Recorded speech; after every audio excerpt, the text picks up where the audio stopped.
Alam mo ba na tinanggal ni YouTube ang original version ng video na to, kaya kailangan ko siyang i-re-upload. Pero wag kang mag-alala, ito pa rin yung powerful na mensahe tungkol sa disiplina, focus, at kung paano mo kayang labanan ang mga habits na unti-unting sumisira sa tapang mo bilang lalaki. So kung napanood mo na to dati, pwedeng balik-balikan mo ulit, at kung first time mo pa lang, humanda ka. Kasi baka ito na yung video na magising ang disiplina mong matagal nang natutulog.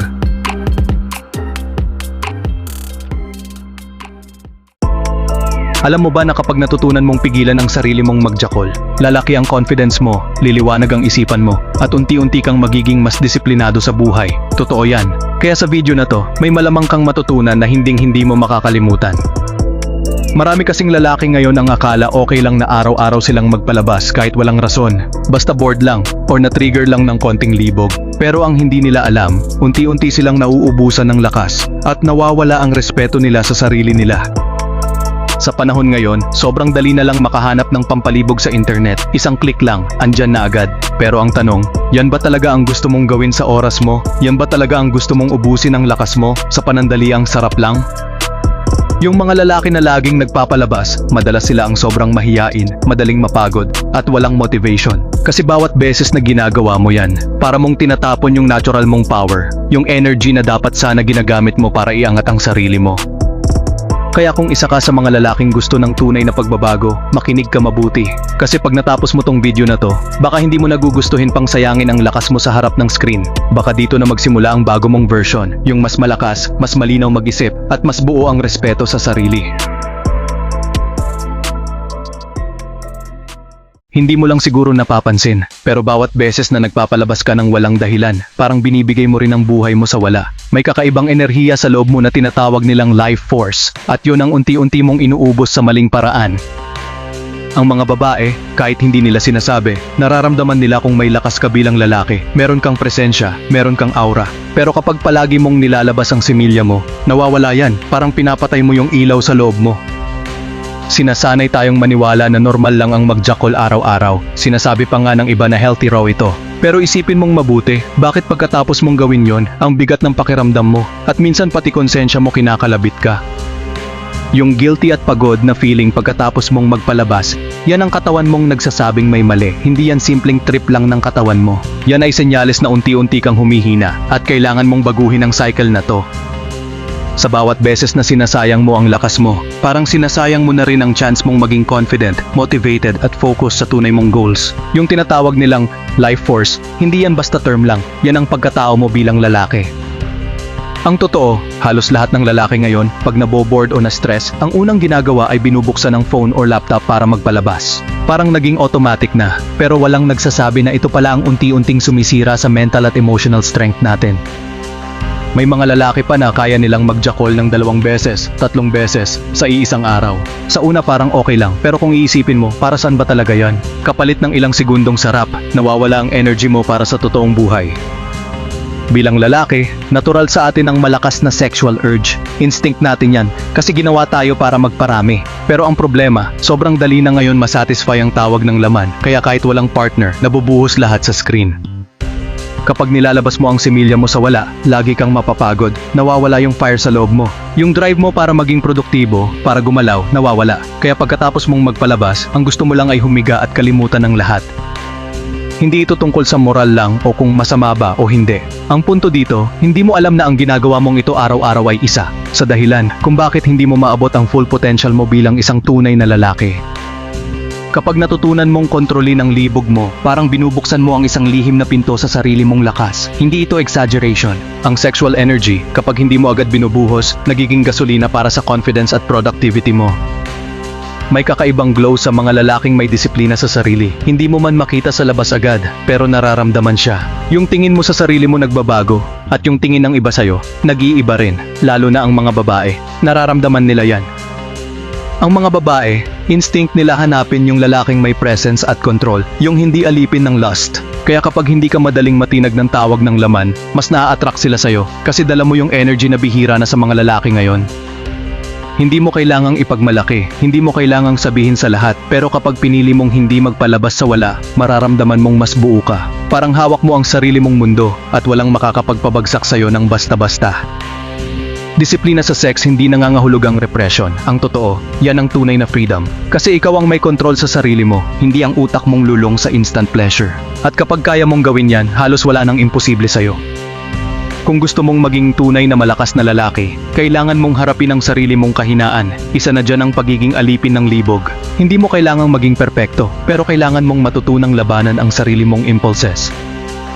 Yung katawan mo, napakadaling sanayin sa comfort. Kapag nasanay na yan sa laging nagpapalabas, kahit walang dahilan, magiging routine na lang siya. Pero ang hindi mo alam, bawat beses na ginagawa mo yan, mas lalo kang tumitigil sa pagiging mandirigma. Ang warrior mindset hindi lang tungkol sa muscles o galit. Ito ay tungkol sa prinsipyo, sa disiplina, sa kakayahang sabihin sa sarili mo na, hindi ngayon, may mas mahalaga akong dapat gawin.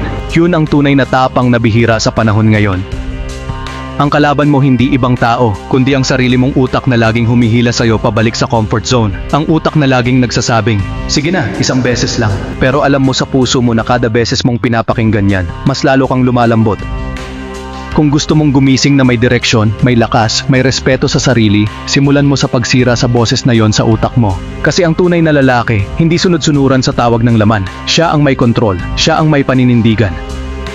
Kapag natutunan mong pigilan ang sarili mong magpalabas sa wala, unti-unting nagbabago ang katawan at isipan mo. Hindi mo agad mapapansin, pero darating yung araw na mapapaisip ka. Bakit parang mas energized at confident na ako ngayon? Isa sa mga unang mapapansin mo ay yung confidence. Yung dating awkward ka sa harap ng babae, biglang nagiging natural sa'yo ang makipag-usap. Hindi dahil sa nagyayabang ka, kundi dahil ramdam mo ang respeto mo sa sarili mo. Umaangat ang tingin mo sa sarili mo. Magiging mas creative ka rin, mas motivated at mas driven sa goals mo. Yung dating parang wala kang gana gumalaw, ngayon para kang may apoy sa dibdib mo. At yung lakas na yan, galing sa energy na hindi mo na sinasayang sa labas ng wala lang.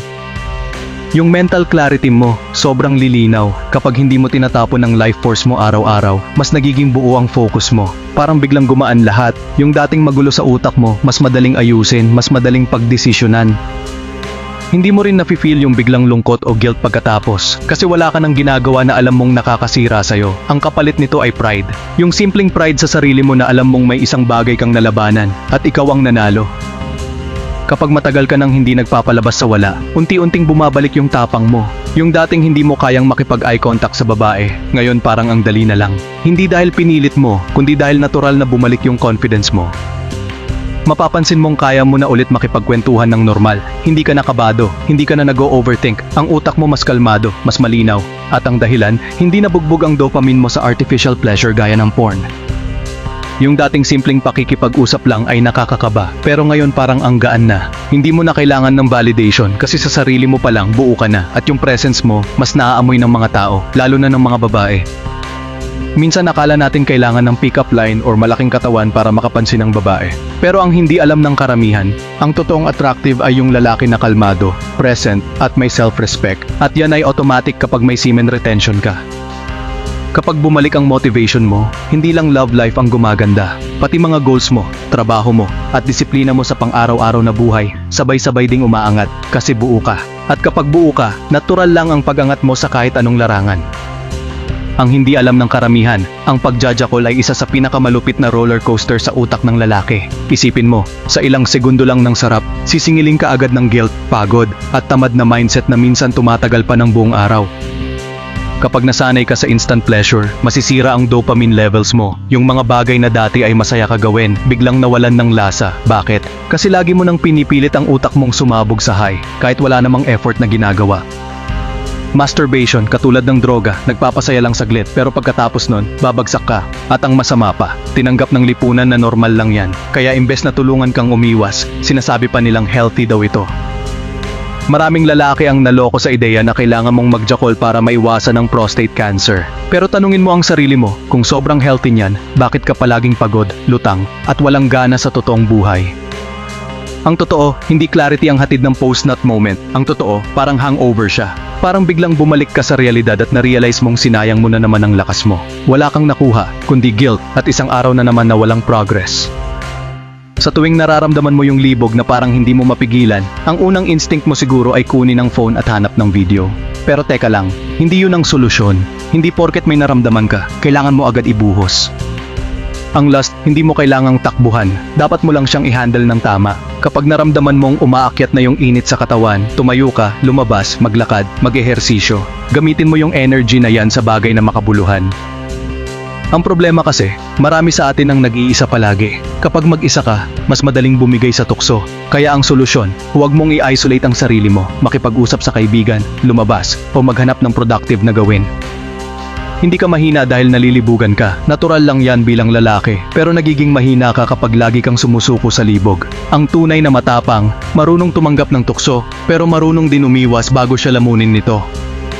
Kapag natutunan mong i-handle ang lust nang hindi ka bumibigay, mararamdaman mo ang level ng control na hindi mo pa nararanasan dati. Doon mo maiintindihan, hindi mo kailangang labanan ng libog palagi, minsan kailangan mo lang siyang i-redirect. Maraming lalaking bata pa lang, hirap na sa bedroom, akala nila normal na hindi tumitigas kapag kaharap na ang totoong babae. Pero ang totoo, nasira na ang utak nila kakapanood ng porn, yung katawan nila, hindi na tumutugon sa realidad. Sanay na kasi ang utak nila na ang libog ay galing sa screen, sa ibang tao, sa scripted na eksena. Kaya kapag nasa harapan na sila ng totoong babae, hindi na gumagana ang katawan, kasi hindi yon ang nakasanayang stimulus ng utak nila. Nakakalungkot isipin, pero para sa ibang lalaki, mas na-excite pa sila sa panonood ng ibang lalaki na nakikipag-sex kaysa sa paghawak ng totoong babae. Yan ang epekto ng sobrang exposure sa porn, at yan ang hindi sinasabi ng mainstream. Kapag pinutol mo ang panonood ng porn, unti-unting babalik ang sensitivity mo. Unti-unting matututo ang utak mong ma-stimulate sa tunay na babae, hindi sa pixels. Doon lang babalik yung natural mong desire, yung healthy at makataong attraction.